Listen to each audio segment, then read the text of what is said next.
Fala Vascaíno, fala Vascaíno. Fala aí, torcedor vascaíno que me acompanha aqui no canal Complexo Vascaíno, como é que vocês estão? Tudo bem? Espero que sim. E aí, rapaziada, o que vocês acharam da apresentação do Payet hoje, cara? Eu achei um sucesso, mano, achei um sucesso, acho que o Vasco mandou bem, tanto lá na recepção no aeroporto, né, quanto a apresentação hoje para os jornalistas, eu acho que o Vasco mandou muito bem. Mas alguns pontos me chamaram a atenção. E vamos lá, vou pelo início, né? Paulo Brax não saiu do lado do jogador em momento algum. Se a gente for lembrar no passado recente aí, né, em todas as apresentações de jogadores, o Paulo Brax sempre entregava a camisa, tirava a foto padrão, né, e tal, e logo após metia o pé da sala de apresentação, cara. E isso doía no torcedor. No passado recente, onde o Vasco vinha numa sequência de derrotas muito longa, sabe? Graças a Deus melhorou agora, a gente teve um empate, uma vitória. Mas isso machucava o torcedor porque a gente queria saber se o Vasco estava se mexendo para mudar, sabe, a situação. Se o Vasco estava próximo de contratar algum jogador, se o Vasco estava próximo de mudar ali a diretoria de futebol, ainda mais naquele período lá que Barbieri ainda estava comandando o Vasco. Todo mundo queria o fora Barbieri, sabe? Mas mesmo assim eles não demitiram, demoraram muito para demitir. E o torcedor gostaria de perguntar isso no Paulo Brax, mas ele sempre fugia. Mas hoje, né, como o Vasco contratou um jogador, vamos dizer assim, de primeira prateleira, né, o Paulo Brax ficou ali do lado, ficou do lado do Payet, né? E tem um momento até engraçado, se a gente for lembrar, na apresentação do Ramon Dias, onde o Paulo Brax apresentou o Ramon Dias e logo após se levantou. A Ramon Dias falou, não, vem pra cá. Nesse momento é todo mundo junto, cara. Então foi até engraçado naquela apresentação, porque a gente já sabia a característica do Paulo Brax, né, de fugir, vamos dizer assim, das perguntas dos jornalistas, mas dessa vez ele ficou do lado, né? Por que será? Porque é um jogador de top, né? Porque se fosse qualquer um, ele teria feito o padrãozinho. Sendo que, cara, ele tá ali pra fazer a ligação. Vasco, torcedor, ele tem que responder as perguntas, cara. Então esse primeiro ponto me chamou a atenção. O segundo, o Brax olhando para o Lúcio Barbosa, né, nosso novo CEO, falou o seguinte, o Vasco é um só. Eu vejo nessa sala que o Vasco está unido. Logo a gente remete ao, não sei se é saudoso, né, mas Luiz Mengo. Luiz Mengo que, cara, pelo que a galera do Vasco anda falando, hoje o Vasco é uma coisa, cara.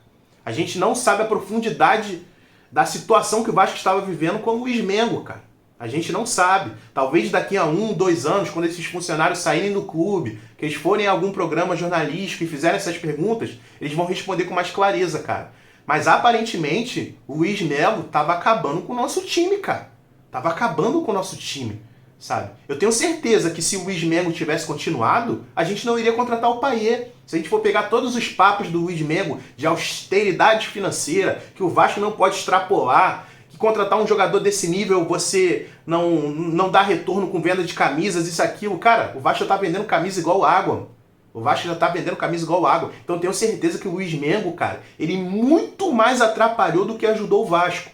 E hoje, com essas indiretas que a galera vem falando, né? Nosso CEO, até mesmo o Paulo Brax vem falando, a gente tá vendo que, cara, foi um alívio. Foi um alívio pro Vasco a saída desse cara. Eu espero que nunca mais a 777 erre dessa maneira. Contrate esse tipo de pessoa para trabalhar com a gente, cara. A gente tem que ter pessoas com identificação, cara.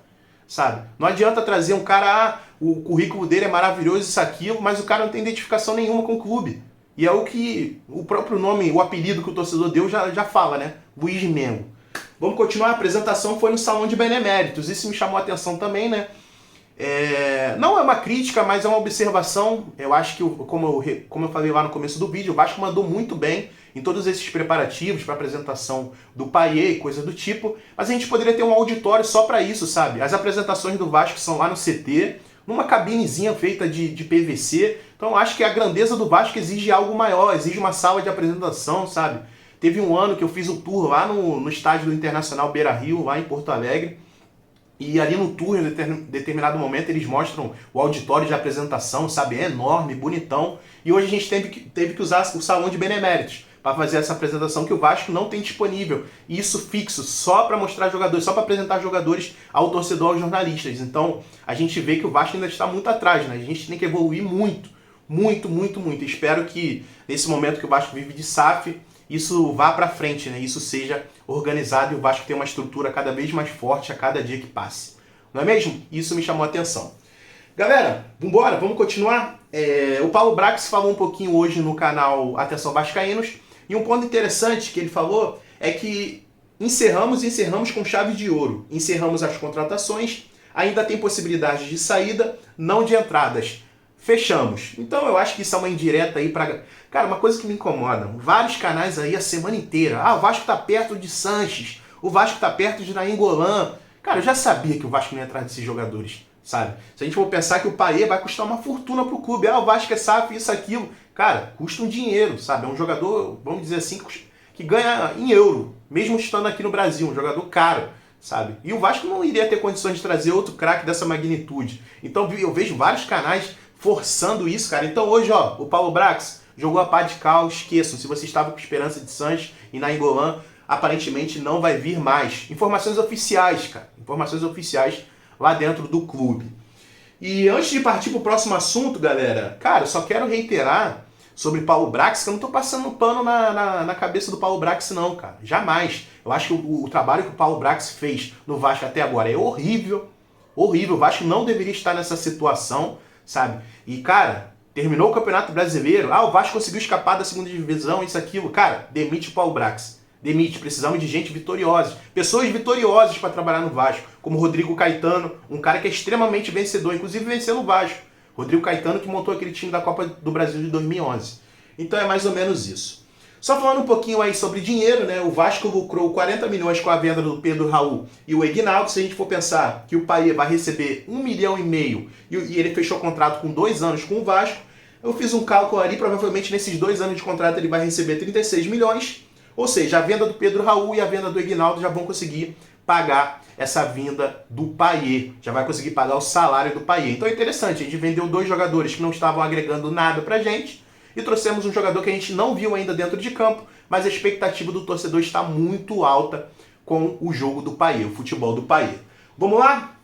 Falar agora um pouco sobre o jogo de domingo, né? Os ingressos estão esgotados, tudo normal, não me assustou. Em menos de 24 horas o Vasco conseguiu esgotar os ingressos para o jogo contra o Atlético Mineiro às 11 horas da manhã do domingo, muito positivo. Então, torcedor, você que conseguiu comprar, comprou. O que não conseguiu comprar, já não compra mais.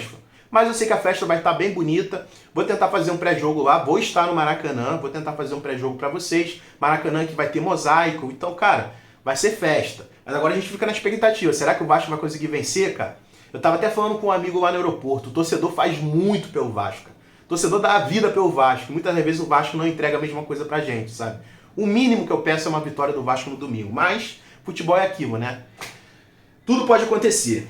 Carabarral indo para o futebol mexicano. Então mais um aí da leva que veio do Santos, né? Tá indo embora. Se a gente for pensar que o Vasco trouxe Carabarral do Santos, o Vasco trouxe Juan Cruz, o Vasco trouxe Maicon, pelo amor de Deus. É por isso que eu falo que o Paulo Brax é fraco. Foi fraco, cara. E é fraco. Sabe, é inadmissível, cara. Então o segundo aí da leva do Santos, né? O Juan Cruz já foi embora, agora o Carabarral vai embora. E eu não duvido nada que o Maicon já tá pra ir embora, cara. Todo mundo se lembra que o Ramon Dias chegou aqui e falou, cara, o Maicon não é jogador de futebol. Ele deu a entender isso. Pô, esse Maicon é horrível, sabe? E vai ser o último, cara. Que pelo amor de Deus. Cara, onde é que esses caras estavam na cabeça de trazer refúgio de um time que tá na lama? Sabe, é tipo algum time contratar um reserva nosso. Sabe, sei lá, algum time vier aqui, eu quero Galarza pra resolver os problemas. Será que algum time vai chegar aqui para contratar o Galarza para resolver os problemas, cara? Muito difícil, né? Então é isso. Só vou deixar aí no final uma imagem que eu achei bem interessante da Vasco TV. O Payet no meio dos gringos, né? Parece que já estão criando uma relação ali. Cara, eu nunca vi o Vasco tão gringo na minha vida. O cálculo que eu fiz, ó, o Vasco tem hoje Capasso, o Vasco tem o Puma, o Vasco tem o Medel, o Galarza, Orediano, Sebastião Ferreira e Veguete. E o Payet, né? Então são 8 jogadores gringos, cara. É muita coisa, cara. É muita coisa. E eu nunca vi o Vasco tão gringo na minha vida como está agora. Mas a gente fica na expectativa do que vai acontecer nos próximos dias. No jogo de domingo tem bastante coisa acontecendo. O torcedor vascaíno tá bem agitado. E, rapaziada, é mais ou menos isso. Hoje eu até esqueci de pedir. Caso você não seja inscrito no canal, se inscreva. Minha frase padrão. Vascaíno ajuda Vascaíno. Você já ajudou o Vascaíno hoje? Não? Então esse é o momento. Conto com a sua inscrição, conto com o seu like e conto com o seu comentário. Canal Complexo Vascaíno na área, tamo junto e amanhã tem mais vídeo. Já é? Valeu, galera, é nóis.